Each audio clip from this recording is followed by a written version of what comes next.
नमस्कार दोस्तों, मैं आपका भाई हरवीर सिंह। दोस्तों, आज हम बात करेंगे ग्रॉक की, जो कि हाल ही में एक्स पर एआई ग्रॉक लॉन्च हुआ है। ग्रॉक एक एआई चैटबॉट सॉफ्टवेयर है जो कि आपके सारे सवालों का जवाब ग्रॉक के पास है।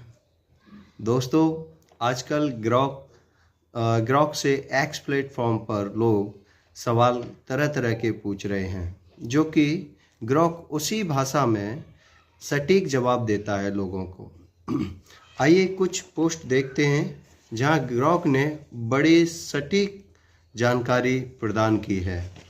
दोस्तों, एक सज्जन हैं जिन्होंने पहला सवाल है उनका, भगत राम जी हैं। उन्होंने पूछा कि भारत में सांप्रदायिक दंगों से कौन पार्टी का सबसे ज़्यादा फायदा होता है।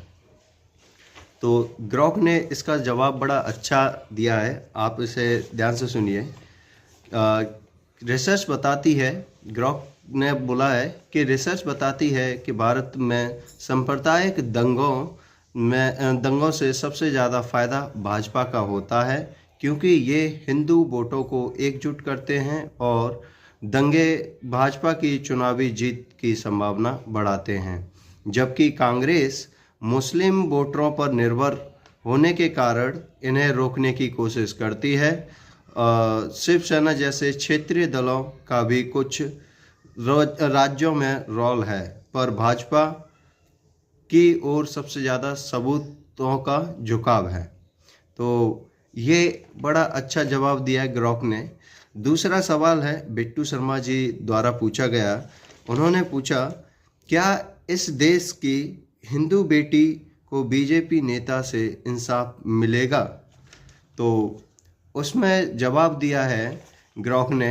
ये जो सवाल है वो 19 साल की अंकिता जो बेटी थी, उसका बीजेपी के एक नेता के बेटा ने वेश्यावृत्ति के लिए मजबूर किया था, लेकिन बेटी ने उसके वेश्यावृत्ति के लिए मना कर दिया था।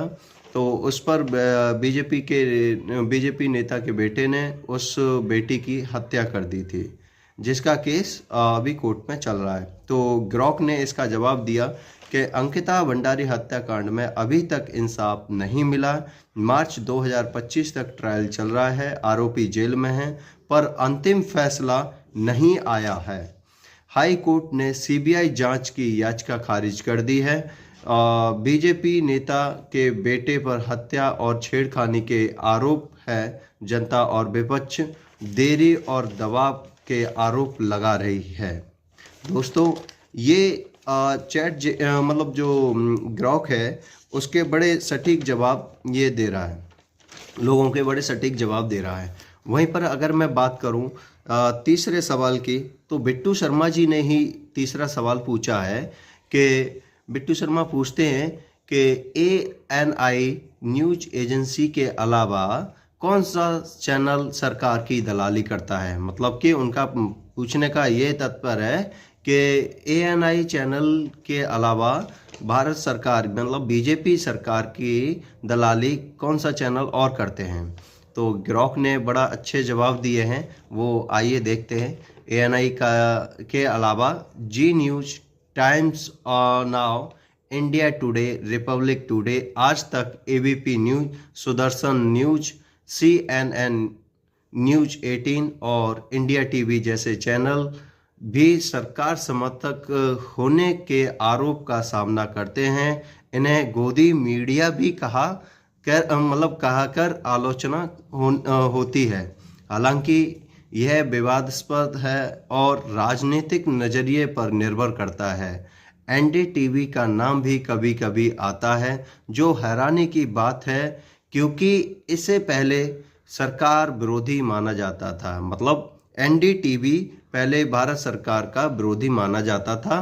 अब इसे भी गोदी मीडिया की लिस्ट में लाया गया है। वहीं पर चौथा सवाल है, वो है सूर्या समाजवादी जी ने पूछा कि उत्तर प्रदेश के टॉप 10 माफियों के नाम बताइए जो जेल में स्वतंत्र घूम रहे हैं। तो इस पे भी मतलब ग्रॉक ने काफ़ी अच्छा सवाल मतलब जवाब दिया, वो काफ़ी सटीक जवाब है, जिसमें ग्रॉक का जवाब है कि टॉप 10 माफियाओं की निश्चित सूची देना कठिन है, पर सार्वजनिक जानकारी के अनुसार उत्तर प्रदेश में कुछ प्रभावशाली लोग जैसे ब्रजेश सिंह, जो पूर्व एमएलसी 2023 में बरी हुए थे। वहीं पर रघुराज प्रताप सिंह, जिन्हें राजा भैया के नाम से जाना जाता है, वो 7 बार एमएलए भी रहे हैं, वो भी एक टॉप 10 माफियाओं की लिस्ट में बताए हैं ग्रॉक ने। साथ ही बदन सिंह बड्डो 40 प्लस मामले और वो फरार हैं, जेल से बाहर, ये सभी जेल के बाहर हैं। यूपी पुलिस 61 माफियों पर नजर रखी है और पर रैंकिंग अस्पष्ट है। यहाँ अपराध और राजनीतिक का जटिल संबंध दिखाता है। मतलब कि ग्रॉक ने यह भी बोला है कि राजनीतिक और मतलब जो राजनीतिक और अपराध में काफ़ी गहरा और जटिल संबंध है। तो एंड वहीं 5वां सवाल डीसी त्यागी जी ने पूछा कि भविष्य में अम्बेडकरवाद और मनुवाद में किसकी विचारधारा प्रबल होगी। तो ग्रॉक का जवाब कुछ इस तरीके का है कि भविष्य में अम्बेडकरवाद और मनुवाद की विचारधारा में टकराव जारी रहेगा। अम्बेडकरवाद समाजवादी न्याय और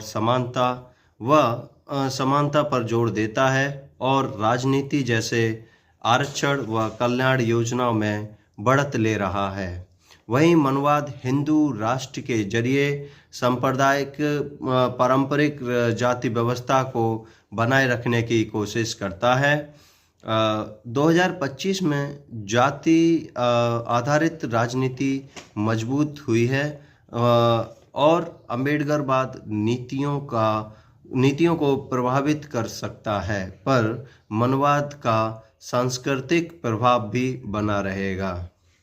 एंड अभी आगे और देखते हैं, काफ़ी अच्छे सवाल पूछे हैं लोगों ने। छठा सवाल कुछ है कि महे तूरी करके है, उन्होंने पूछा है कि भारतीयों के लिए मनु का मनुस्मृति अच्छा है या फिर डॉक्टर BR अम्बेडकर जी का भारतीय संविधान अच्छा है।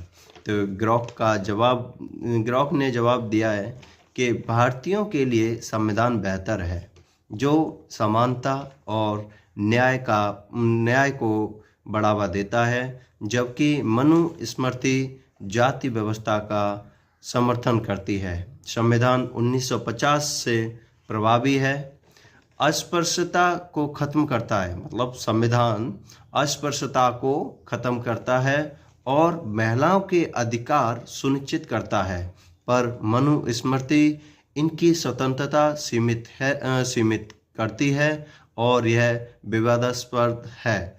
कुछ मनुस्मृति के पारंपरिक मूल्यों का समर्थन करते हैं, तो सुधार इसके असमानताओं के खिलाफ हैं। तो दोस्तों, जिस तरह बेबाकी से AI ग्रॉक ने लोगों के सवालों का सटीक जवाब दिए हैं, उसे देखकर भारत सरकार का सर सच में चकरा गया है और भारत सरकार का IT मंत्रालय द्वारा ग्रॉक पर जांच भी बैठा दी गई है। अभी एक बड़ा अच्छा सवाल पूछा था, एक जैकी यादव जी हैं, काफ़ी जर्नलिस्ट हैं, उन्होंने पूछा था कि भारत में ग्रॉक AI ने तहलका मचा रखा है। एक व्यक्ति ने ग्रॉक से पूछा कि भारत की गोदी चैनल्स की लिस्ट दीजिए।